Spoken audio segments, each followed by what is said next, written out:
आज का जो हमारा टॉपिक है वो टेलीकम्युनिकेशन का एक टॉपिक है, वो है ऑथेंटिकेशन इन जीएसएम। यानी कि हम फ़ोन पे बात करते हैं एक दूसरे से, वो सिक्योर कैसे होती है, एंड टू एंड एनक्रिप्ट कैसे होती है, और जो ऑथेंटिकेशन जो इनके बीच में होता है, मतलब जो कॉल कर रहा है वही कॉल करे और कोई ना कर सके उस बंदे का नंबर यूज़ करके, आखिर कैसे एक हम उसको रोक सकते हैं टेलीकॉम में, आज हम ये डिस्कस करेंगे। उसके लिए एक कॉन्सेप्ट होता है, उसको बोलते हैं authentication in GSM. It is used to prevent the illegal use of GSM network. तो सबसे पहले जो मेरे पास जो मॉड्यूल होता है वो होता है एमएस, यानी मोबाइल स्टेशन। एमएस के बाद जो हार्डवेयर आएगा वो होता है आपका एमएससी। एमएससी के बाद आएगा एचएलआर। एचएलआर के बाद आएगा एयूसी, मतलब ऑथेंटिकेशन सेंटर। तो इसमें टोटल 4 इम्पोर्टेंट हार्डवेयर हैं। अब ये देखिए, एमएस का मतलब है मोबाइल फ़ोन, और जो मोबाइल फ़ोन के अंदर एक बहुत इम्पोर्टेंट चीज़ होती है जिसे बोलते हैं हम सिम कार्ड। उस सिम कार्ड के अंदर एक बहुत इम्पोर्टेंट चीज़ सेव होती है, वो है KI। KI stands for unique identification की। ये 128 बिट का एक रैंडम नंबर होता है और ऑथेंटिकेशन के काम आते हैं। इसके बारे में ख़ास बात यह है कि ये कभी भी इस नेटवर्क पे शेयर नहीं की जाती। ये कभी भी एमएससी को नहीं बताई जाएगी, ना ही ये कभी भी एचएलआर को कभी बताई जाएगी, और ना ही कभी ये नेटवर्क पर शेयर होगी। ये इनबिल्ट होती है सिम कार्ड में। सपोज़ अगर हरियाणा में 1 लाख जियो की सिम बनाई गई, तो बनाते टाइम ही मैंने सिम के अंदर एक KI दिया होगा, तो वो सारे KI मैं सीक्रेटली बिल्कुल प्रिवेसी के साथ ऑथेंटिकेशन सेंटर में सेव करा देता हूँ। तो मैं ना तो एचएलआर को बताऊंगा और ना ही मैं एमएससी को, वो कभी भी शेयर नहीं करेंगे। सिम से भी आप एक्सट्रैक्ट नहीं कर सकते, वो सिम के अंदर एनक्रिप्टेड होती है। अब सपोज एमएस को कॉल करनी है, किसी से बात करनी है, तो कॉल करते टाइम कॉल कनेक्ट होने से पहले ऑथेंटिकेशन प्रोसेस होगा। यानी ये चेक किया जाएगा कि जो ये बंदा कॉल करना चाहता है ये ऑथेंटिक कस्टमर है या कोई फेक बंदा है, या कोई ऐसा बंदा है जो एग्जिस्ट ही नहीं करता, या फिर किसी गलत तरीके से ये इस नंबर का यूज़ करना चाहता है। तो आइए देखते हैं कि ये कैसे पता चलेगा टेलीकॉम के अंदर। तो अगर ये हमारा एमएस है तो इसमें अपना एक क्या होगा, IMSI नंबर, IMSI नंबर होगा, वो एमएससी को सेंड किया जाएगा। IMSI stands for international mobile subscriber identity. तो ये 15 डिजिट का होता है, MCC plus MNC plus MSIN। इसमें टोटल 3 चीज़ें होती हैं। MCC इंडिया के लिए होगा 404 या 405। MNC सर्किट पे डिपेंड करता है, कंपनी पे डिपेंड करता है, एंड MSIN आपकी एक सब्सक्राइबर की आईडी होती है। फिर MSC इसे सेंड कर देगा एचएलआर के पास। ये चेक करेगा कि ये जो बंदा है इसकी आईडी ये है, सही है, ऑथेंटिक है या नहीं। एचएलआर इसको भेज देगा ऑथेंटिकेशन सेंटर के पास। सबका डेटा मतलब हर बंदे की KI उसे मालूम होती है, उसमें रजिस्टर्ड होती है। अगर बाद में भी रजिस्टर होती है तो ऑथेंटिकेशन सेंटर को पता लग जाता है। अब वो अपने डेटाबेस में चेक करेगा। तो अब ऑथेंटिकेशन के लिए चेक करने का जो प्रोसेस देखते हैं कैसे होता है। अब इस IMSI के कोरस्पॉन्डिंग जो भी KI होगी उसको फाइंड आउट करेंगे। KI एक 128 बिट का होता है। उसके बाद वो एक रैंडम बिट भी जनरेट करेगा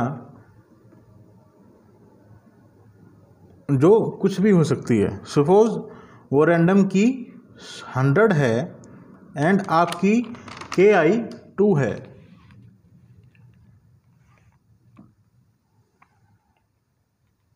तो उसने एक रैंडम की जनरेट किया 100 और KI जो है वो है आपका 2। अब उसके पास 2 एल्गोरिदम होते हैं, वैसे 3 एल्गोरिदम होते हैं, यहाँ पे 2 का ही यूज़ करेगा। एक का नाम होता है A3 और एक का नाम होता है A8। A3 आपका ऑथेंटिकेशन के काम आता है एंड A8 आपका होता है जनरेशन ऑफ साइफरिंग की। और एक A5 होता है, वो एन्क्रिप्शन के लिए होता है साइफरिंग की के। अब A3 एंड A8 ये 2 एल्गोरिदम होते हैं, तो जो होते हैं मेरे ऑथेंटिकेशन सेंटर के अंदर। उसको अब KI पता चल गया तो उसने IMSI की बेस पे KI फाइंड आउट किया और उसके KI और रैंडम की को इनपुट किया A3 में। सिमिलरली 2 इनपुट देगा A8 को, रैंडम एंड KI। तो जो आपका आउटपुट आएगा वो क्या आएगा, SRES आपका एक 32 बिट का साइंड रिस्पॉन्स होता है। तो 128 एंड 128 बिट के ये दोनों होंगे आपके KI और रैंडम की, और जो आउटपुट आपको मिलेगा वो होगा 32 बिट का साइंड रिस्पॉन्स। उसके बाद यही इनपुट आप A8 में दोगे, KI एंड रैंडम। ऑब्वियसली अगर एल्गोरिदम अलग है तो आउटपुट भी डिफरेंट आएगा ही। सपोज ऐसा है नहीं, लेकिन let us suppose A3 algorithm addition का है, प्लस का है, एंड A8 जो है वो आपका एल्गोरिदम मल्टीप्लिकेशन का है। Let's suppose for a moment, तो आउटपुट क्या आएगा, अगर मैं 2 को और आपकी जो रैंडम आपकी 100 को अगर मैं ऐड करता हूँ तो क्या आएगा 102, एंड अगर मैं आपके मल्टीप्लाई करता हूँ 2 को और 100 को तो आपका आउटपुट क्या आएगा 200। तो अगर एल्गोरिदम अलग है तो आपका आउटपुट भी डिफरेंट आएगा। तो यहाँ पे जो आउटपुट आएगा उसको आप कहोगे KC इज द साइफरिंग की। तो आपके पास यहाँ पे क्या हो गया, signed response, KC and random की। इन तीनों को कलेक्टिवली बोला जाता है ट्रिपलेट। ये ट्रिपलेट सेंड किए जाएंगे HLR को। ये HLR इस ट्रिपलेट को सेंड करेगा MSC को।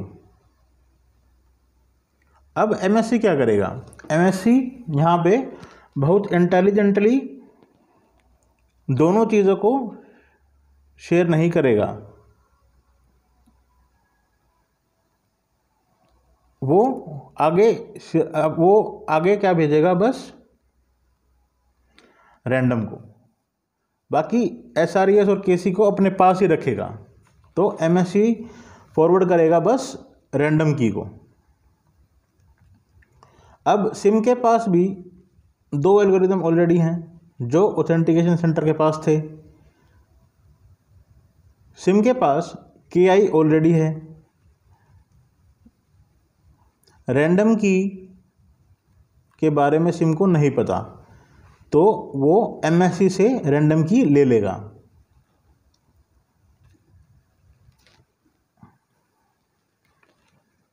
तो अब ये एल्गोरिदम आउटपुट देगा, ये दोनों रैंडम की आपके दोनों में इनपुट दे देगा। तो जो A3 आउटपुट देगा वो होगा आपका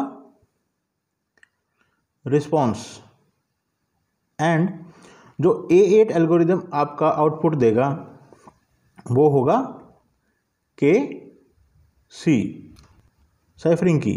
तो अब सिम कार्ड इन दोनों आउटपुट को फॉरवर्ड करेगा MSC के पास, रिस्पॉन्स को एंड KC को। अब MSC के पास SRES ऑलरेडी है, तो इसको रिस्पॉन्स मिल जाएगा। अब MSC ये चेक करेगा कि जो वैल्यू सिम ने भेजी है